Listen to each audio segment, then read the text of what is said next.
বিসমিল্লাহির রহমানির রহিম। কেন্দ্র ঘোষিত বাংলাদেশ জাতীয়তাবাদী দলের উদ্যোগে সমগ্র বাংলাদেশে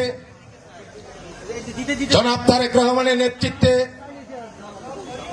আমাদের যে ইফতার এবং দোয়ার মাহফিল আয়োজন করা হয়েছে, এই আয়োজনের প্রধান অতিথি বরিশাল জেলা উত্তর বিএনপির সম্মানিত সদস্য সচিব জনাব মিজানুর রহমান খান মুকুল, উপস্থিত গৌরনদী থানা বিএনপির সদস্য সচিব জনাব জহির সাজ্জাদ হান্নান, উপস্থিত গৌরনদী পৌর বিএনপির ভারপ্রাপ্ত আহ্বায়ক জনাব শফিকুর রহমান শরীফ স্বপন, উপস্থিত গৌরনদী পৌর বিএনপির সম্মানিত সদস্য সচিব জনাব ফরিদ হোসেন মিয়া, উপস্থিত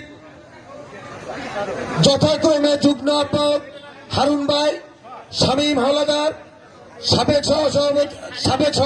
সাবেক পৌর বিএনপির সম্মানিত আহ্বায়ক জনাব জাকির হোসেন শরীফ, নান্না খান, জসিম শরীফ, বিবি জাকির, মন্নান, দেলোয়ার, সোহাগ, সরোয়ার, স্বেচ্ছাসেবক সরোয়ার, বিএনপির সদস্য কামাল লস্কর সহ ছাত্র দলের আব্দুর রহিম এবং ছাত্র দলের আরো অনেক নেতৃবৃন্দ আছেন। আসসালামু আলাইকুম। মূলত এই ইফতার পার্টির এবং ইফতার মাহফিলের যে আয়োজন, তার আমাদের মূল যে অবকাঠামো সেটা হচ্ছে বিএনপিকে তৃণমূল পর্যায়ে পৌঁছে দেওয়া এবং একটি ধর্মভিত্তিক রাজনীতি দল, যেই দলটা বিএনপির পিছনে লেগে আছে এবং বিএনপির যাতে দুর্নাম হয় তা একটু বাড়িয়ে বাড়িয়ে প্রচার করা। এই দলটি হচ্ছে বাংলাদেশ জামায়াত ইসলামী দল। এই দলটি একটি মুনাফিকের দল, এই দলটি একটি কাফেরের দল।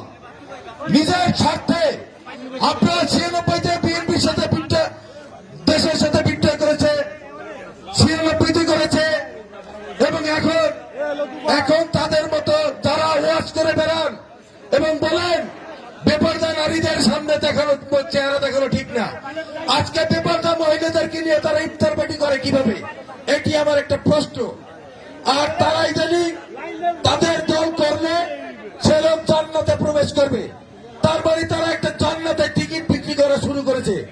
আপনারা এই সমস্ত কুচক্রী মহল থেকে সজাগ এবং সাবধান থাকবেন। আপনাদেরকে সুস্থ এবং দীর্ঘায়ু কামনা করে আমি আমার বক্তব্য শেষ করছি। খোদা হাফেজ।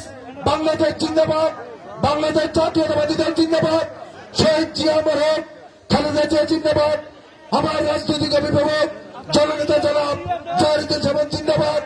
আল্লাহ হাফেজ।